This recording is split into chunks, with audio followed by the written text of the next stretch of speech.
Hello medicos, myself Urva Thakur. Welcome back to my YouTube channel MLT Learning Station. तो दोस्तों आज का हमारा टॉपिक है 2 नंबर में आने वाला question Louis Pasteur. Louis Pasteur एक साइंटिस्ट थे जिन्होंने माइक्रोबायोलॉजी टर्म दिया था। इन्हें फादर ऑफ माइक्रोबायोलॉजी के नाम से भी जाना जाता है। तो 2 नंबर में इसका क्वेश्चन आता है जो आपके BMLT और DMLT के मेन एग्ज़ाम में पूछा जाता है।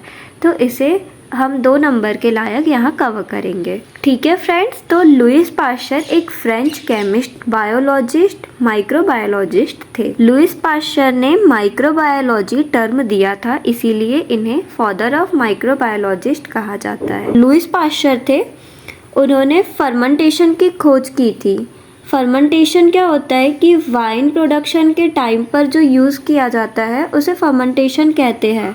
जो फर्मेंटेशन होता है उसका हिंदी मीनिंग होता है किडवन, मतलब किसी भी चीज़ को सड़ाने की प्रोसेस जो होती है वह फर्मेंटेशन कहलाती है। जैसे महुए को सड़ाकर हम उससे शराब बनाते हैं, ये फर्मेंटेशन की प्रोसेस के थ्रू ही होता है। फर्मेंटेशन के लिए एक माइक्रो ऑर्गेनिज्म रिस्पॉन्सिबल होते हैं, इसीलिए कहा जाता है कि microbes are the responsible for fermentation. कोई भी माइक्रो ऑर्गेनिज्म के जरिए ही फर्मेंटेशन की प्रोसेस कंप्लीट होती है। इसके अलावा इन्होंने पाश्चराइजेशन भी दिया। पाश्चराइजेशन क्या होता है कि कंटामिनेटेड माइक्रो ऑर्गेनिज्म को हटाने के लिए पाश्चराइजेशन दिया जाता है। मतलब मान लीजिए दूध है, दूध में अगर से कोई भी बैक्टीरिया आ जाएंगे तो दूध फट जाएगा।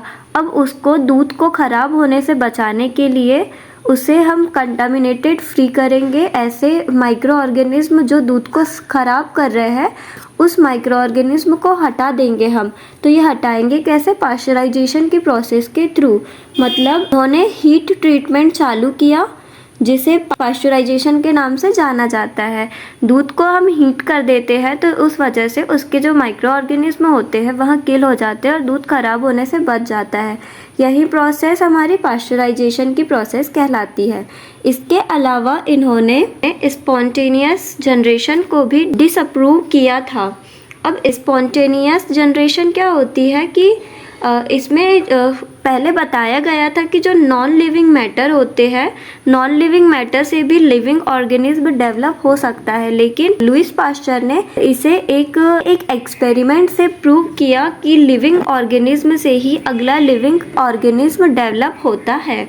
तो इन्होंने क्या किया था अपनी इस थ्योरी में कि 2 फ्लास्क लिए थे, दोनों फ्लास्क में उन्होंने मीट ब्रॉथ रख दिया था। फिर क्या किया कि दोनों फ्लास्क को इतना हीट किया कि उस हीट से फ्लास्क के अंदर पे प्रेजेंट जो भी यीस्ट थे वह किल हो जाए। फिर एक फ्लास्क की नेक को तोड़ दिया और दूसरे फ्लास्क की नेक को जैसा का वैसा रखा। नेक को तोड़ दिया ताकि एयर अंदर एंटर कर सके, तथा दूसरे फ्लास्क की नेक को रिमूव नहीं किया था। तो कुछ टाइम बाद क्या हुआ कि जिस फ्लास्क की नेक को रिमूव कर दिया गया था उस फ्लास्क के अंदर एयर एंटर कर सकती थी और एयर के साथ माइक्रो ऑर्गेनिज्म भी एंटर कर गए, तो न्यू लाइफ जनरेट हो गई। लेकिन जिस फ्लास्क की नेक को नहीं तोड़ा गया था उसके अंदर एयर एंटर नहीं कर पाई और साथ में ही कोई माइक्रो ऑर्गेनिज्म उसके अंदर एंटर नहीं कर पाया। तो उस वजह से क्या हुआ कि उसके अंदर कोई भी लिविंग ऑर्गेनिज्म या फिर लिविंग मैटर वहाँ पे डेवलप नहीं हो पाया। तो इस एक्सपेरिमेंट के थ्रू लुईस पाश्चर ने यह सिद्ध कर दिया कि जो नॉन लिविंग मैटर होता है उससे लिविंग ऑर्गेनिज्म नहीं पनप सकता, उससे लिविंग ऑर्गेनिज्म डेवलप नहीं हो सकता। सिर्फ और सिर्फ लिविंग ऑर्गेनिज्म के प्रेजेंट होने पर ही एक लिविंग ऑर्गेनिज्म डेवलप हो सकता है। इसके अलावा इन्होंने एक जर्म थ्योरी भी दी। इस जर्म थ्योरी में इन्होंने जर्म डिसीज़ के पीछे रिस्पॉन्सिबल होती है इस चीज़ को बताया और साथ ही इन्होंने वैक्सीन को भी डेवलप किया। अलग अलग डिसीज़ के लिए अलग अलग वैक्सीन को इन्होंने बनाया, जिसमें इन्होंने कॉलरा डिसीज़, एंथ्रॉक्स डिसीज़ और रेबीज डिसीज़ के लिए वैक्सीन को भी डेवलप किया। तो ठीक है फ्रेंड्स, ये था हमारे लुईस पाश्चर के कारनामे। चलिए अब इसको थ्योरी में जान लेते हैं कि लुईस पाश्चर क्या थे, पाश्चर कौन थे, क्या इन्होंने क्या किया और इसको हम 2 नंबर के क्वेश्चन के लायक कैसे कवर कर सकते हैं। ठीक है फ्रेंड्स, तो Lewis pasture French chemist, biologist, microbiologist थे। तो लुईस पास्चर एक फ्रेंच केमिस्ट थे, साथ ही इन्हें बायोलॉजिस्ट की पदवी भी दी जाती है और यहाँ एक माइक्रोबायोलॉजिस्ट भी है, मतलब एक माइक्रोबायोलॉजिस्ट भी थे। लुईस पास्चर ने माइक्रोबायोलॉजी टर्म दिया था, इसीलिए इन्हें फादर ऑफ माइक्रोबायोलॉजिस्ट कहा जाता है। जो लुईस पास्चर थे उन्होंने माइक्रोबायोलॉजी टर्म को दिया था, बहुत से माइक्रोबायोलॉजी टर्म दिए थे, इसीलिए इन्हें फादर ऑफ माइक्रोबायोलॉजिस्ट कहा जाता है। इन्होंने फर्मेंटेशन की खोज की थी। फर्मेंटेशन मैंने थोड़े टाइम पहले बताया कि microbes are the responsible for fermentation.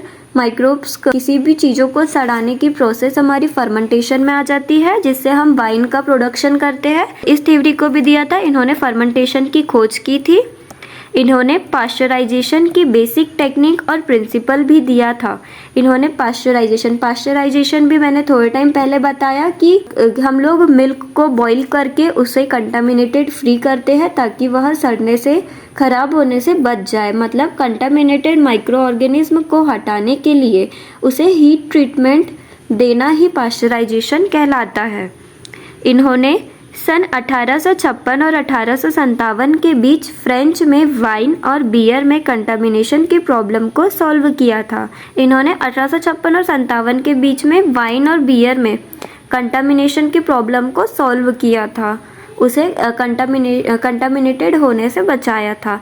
इन्होंने इम्यूनाइजेशन के प्रिंसिपल को भी डिस्कवर किया था। इम्यूनाइजेशन मतलब हमारी इम्यूनिटी से रिलेटेड, उसके प्रिंसिपल को भी डिस्कवर किया था। ठीक है फ्रेंड्स, इन्हें फादर ऑफ मॉडर्न माइक्रोबायोलॉजिस्ट कहा जाता है क्योंकि हमारे जो ओल्ड फादर ऑफ माइक्रोबायोलॉजिस्ट थे वह एंटोनी वैन ल्यूहेनहॉक थे।